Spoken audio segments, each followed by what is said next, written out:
So I think you're a good person to talk to about this because I don't know, philosophers aren't always known for being good at connecting with the broader audience. We like our ivory towers. We like to go away and think deep thoughts by ourselves, whether it matters to anybody else or not. That's true. Maybe you could say a little bit about your own transition from the academic world to working for a media company. Yeah, I think all of us by nature tend to talk to people that are like us. We're trained to become part of the academic conversation. I got to start communicating in a way for this audience now. And for those of us who were teachers, who taught particularly in undergrad situations, who taught general studies courses, that's part of it, because we have to do that there too. We are confronted by students who didn't necessarily choose to be in those particular classes, but had to because somewhere on a transcript or in a catalog it said you have to go take this class. So there's a very similar skill, I think, in how you convey a kind of excitement and importance about your discipline to a general studies class, students who are not going to be majoring in your field. And I think that's a similar skill set to communicate into a broader audience in that way. So I think we have some preparation for that. Yeah, that's true. There's always the need for remembering that my audience doesn't have the same background that I do. So being able to unpack ideas in a way, again, that connect with people and people who are not experts is always the first challenge. Yeah, I think thinking about audience is not always natural to everyone. It can be, even me, sometimes I'll just think of what's the coolest way I could say this without thinking about who I'm actually talking to or who I'm actually trying to reach, which we do naturally in social spaces. You'd say something different to your boss than you would to your mother, for example, or a friend. But thinking about audience is not always natural for everybody. And so another challenge, I think, another thing that doesn't come naturally to us is to find the balance between stating something more simply without misstating it. So scholars hate this when you dumb down their discipline in ways that say that is no longer accurate to say it that way, even if the audience can't understand it with all the nuance that I put into it. When you take the nuance away, you're miscommunicating something. We have that struggle a lot with people where maybe they're not even the ones communicating, but we're just trying to translate their work for an audience. And we'll say, can I say it like this? And they'll be like, nope, you can't say it like that, because here's what people in my guild think when you say something like that. And that would be miscommunicating what the reality of the situation is. So not dumbing down, but being able to communicate clearly without miscommunicating is that big challenge in the space of, because we like our nuance, right? A ton of your content in the last year has been related to stuff that is in the news cycle, which is, of course, important as a Christian organization dealing with science topics around the virus and vaccinations and questions about vaccinations and stuff like that. And then also some race stuff, right? But is that helpful if someone comes to Biologos in particular with an idea, they want to talk about what their research is about? Is it helpful if they can tie it to some public aspect of public consciousness, current news events, or something like that? For sure. I think that's part of connecting to a wider audience. It shows that here my research is relevant to what people are talking about. Biologos of what did you call us? A news organization? We're not a media news organization. We're a media in some sense. We certainly are not on the cutting edge of being the most prompt in responding to whatever is trending on Twitter right now. We're still these academics that hear something and 2 weeks later we go, I want to keep thinking about this a little bit before I say anything. Totally. Yeah. So we still have that element to it. But when you get to something like a pandemic that's with you for a year, it gives us the ability to say, okay, we have thought about this a little bit now, and we've gathered some experts around us to help inform us on this, and it lets us then connect. Our communications guy was just sending me some stuff earlier today that the resource on our website that is trending the hardest right now is a video on are COVID vaccines the mark of the beast or something? Ridiculous that we say, now come on, this is ridiculous. But everybody's looking for it right now. Everybody's searching. There's a big searching for something like that. So being able to tie your research to topics that are trending is going to give you a bigger audience. Having said all that, I sure hope there continues to be an audience even for people who are just doing original research that they're excited about because they want to learn something new about the world. Sure. And I think there will continue to be an audience of people who are also interested in learning new things about the world, whether it's related to what's trending on Twitter or not. So does Biologos take pitches from We get pitches from people quite often. Every week I get contacted by somebody either wanting to write for us or put something on the podcast. And so our usual response is send us a pitch, a paragraph or two that conveys to us why is this an interesting idea for our audience. And in the paragraph or two, we hope to be able to see that you can write in an interesting way for our audience. But then we also ask about why are you the person that should be writing about this for our audience? We value expertise pretty heavily. And that doesn't just mean academic qualifications, but that's usually a part of it. But to show why I have had some particular set of experiences, educationally or otherwise, that has made me a good person to be able to communicate this idea in a way to your audience. So that's usually the first step. And frankly, that usually weeds out 50 to 75% of the people you never hear back from again. But for the people that it does, I think that helps. It helps them distill down their idea to a couple of paragraphs of why this is interesting, and then shows that, yeah, and I can write about this in a way that might catch some people's attention. So from there, then we would, if we like the idea, we say, all right, we're willing to see 1,000 to 1,500 words on this. And one of the first things we often do is to put it through the Hemingway app. Have you used the Hemingway app online? No, tell me more. The Hemingway app, you can cut and paste entire text into something and it'll spit back out what the reading level is, but not just, and we aim for 9 or 10. Sometimes it creeps up to grade level 11 for reading, but we try to keep it around 10. But then Hemingway also identifies specific sentences that are problematic in understanding.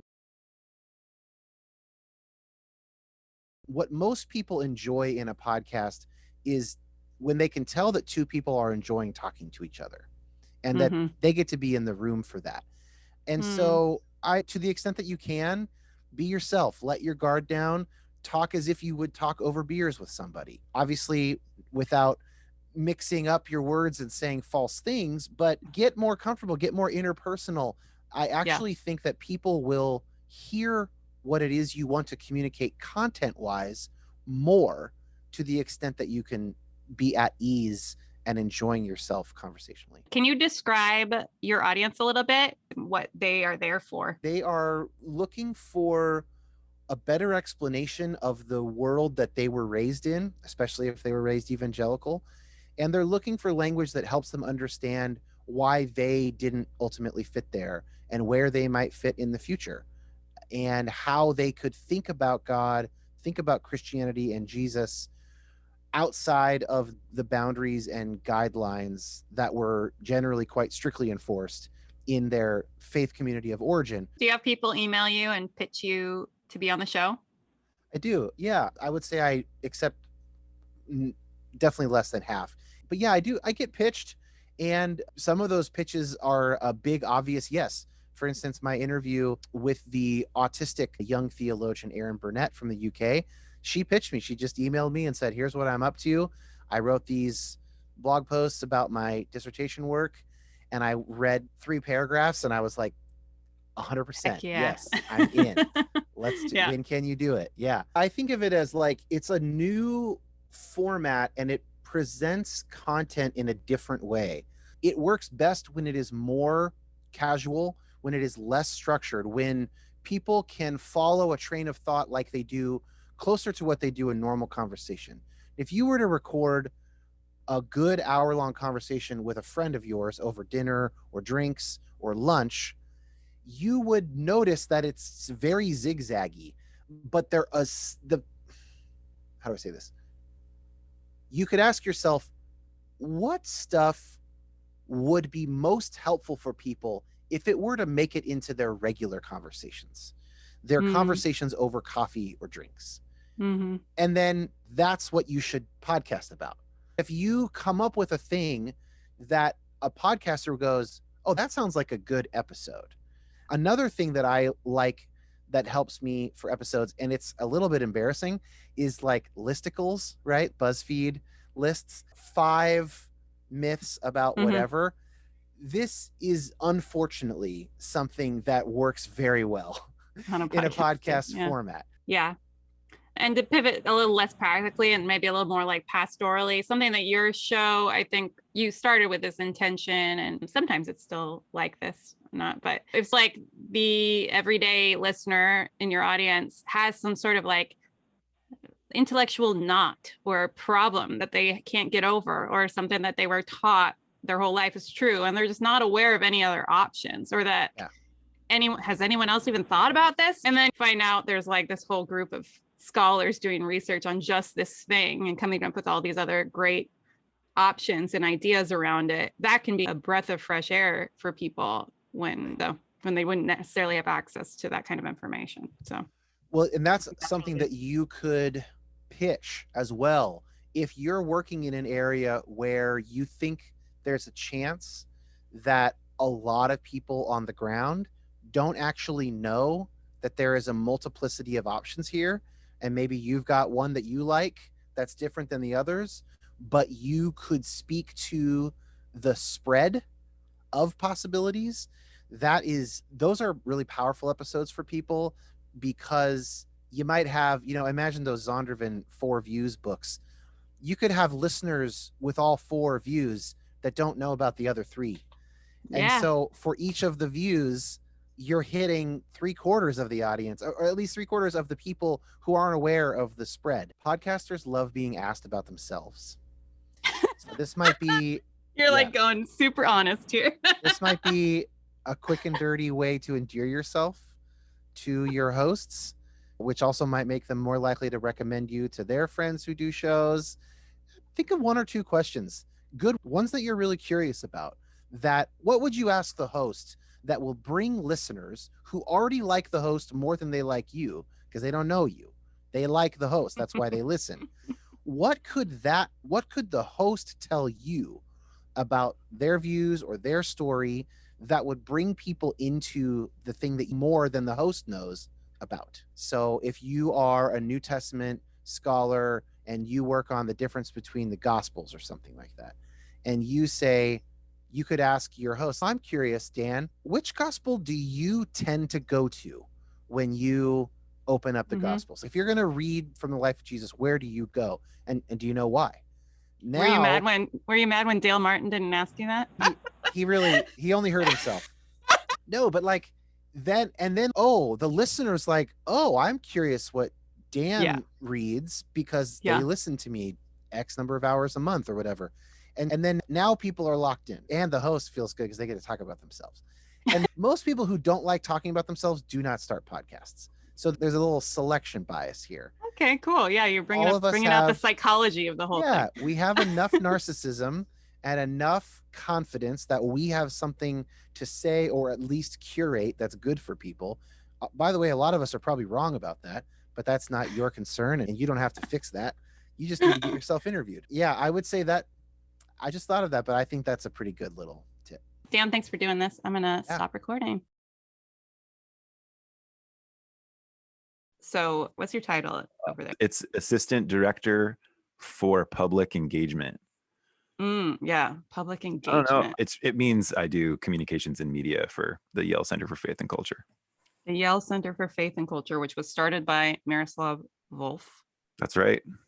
So public engagement is at the heart of what they're trying to do, and appealing to come on board with that, because for me, like how I envision my own work is really being a hinge. I like being a hinge point between scholarship and the public.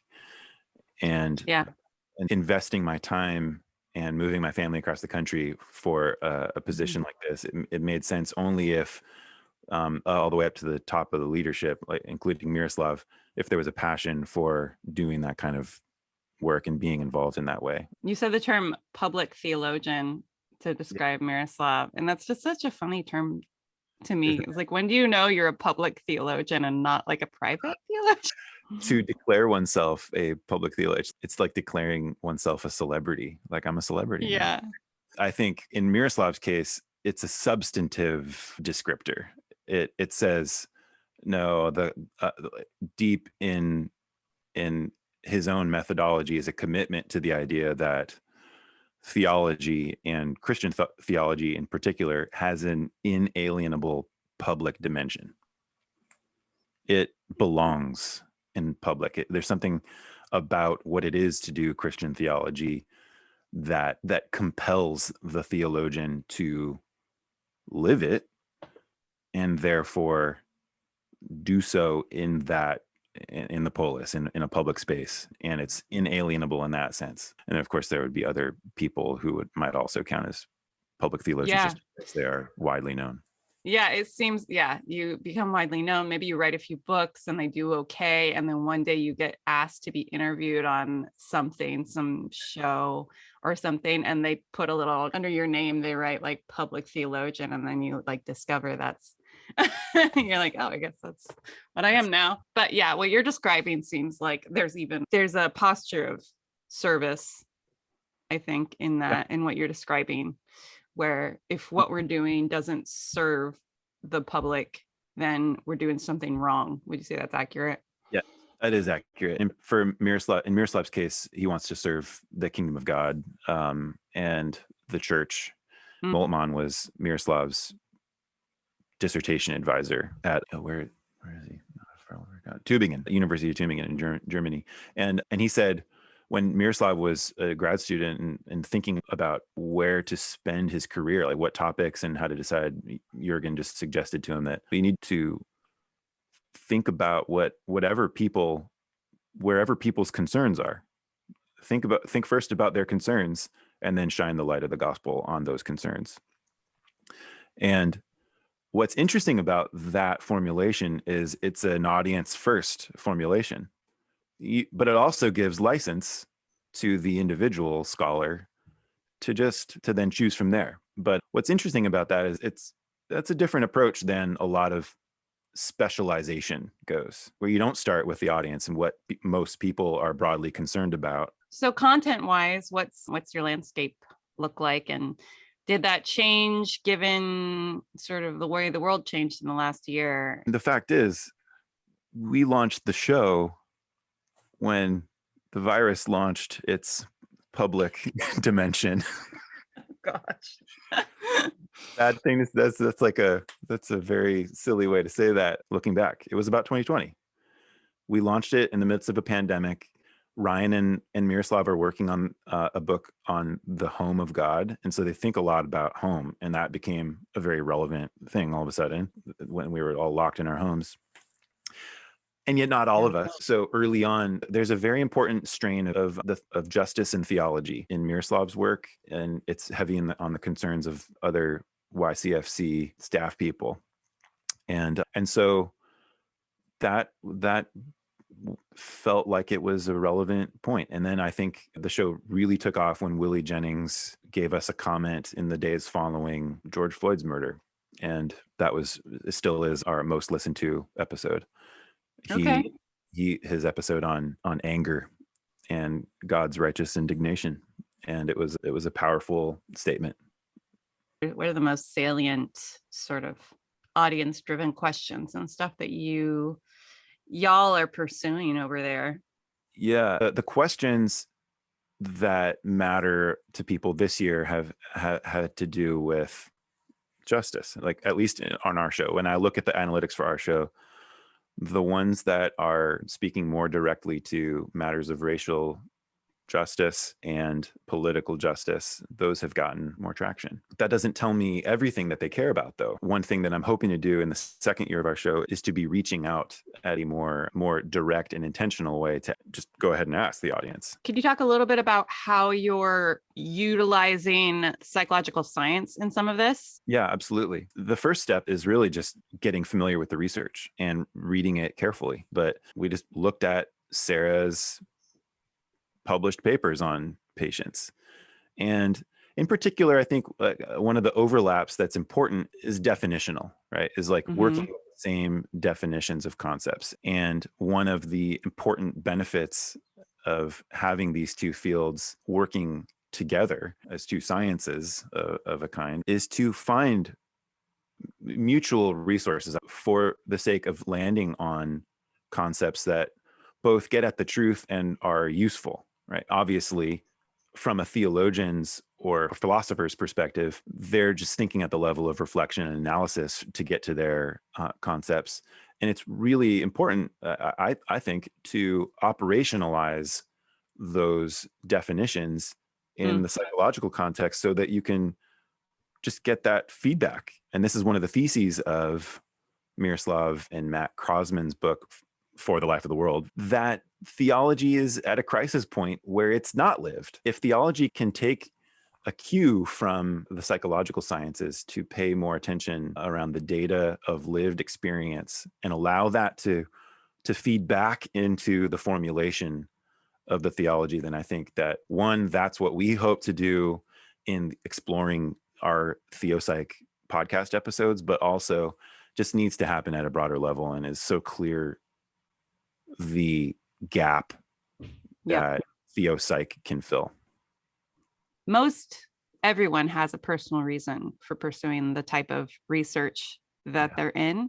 And after years or decades of doing it, sometimes you forget that personal reason, but it can help connect you back to that lived theology thing. Yeah. So, and that's consistent with even how a lot of data collection happens, right? Like it's an appeal to an individual's story. Like that's ultimately what's there when you're doing something like you're breaking it down when you're doing self-report style research, but it's based in stories. And if the more that we draw these stories together, both for an individual and then the human community, and then across disciplines, then the better we're going to get at actual life-changing truth.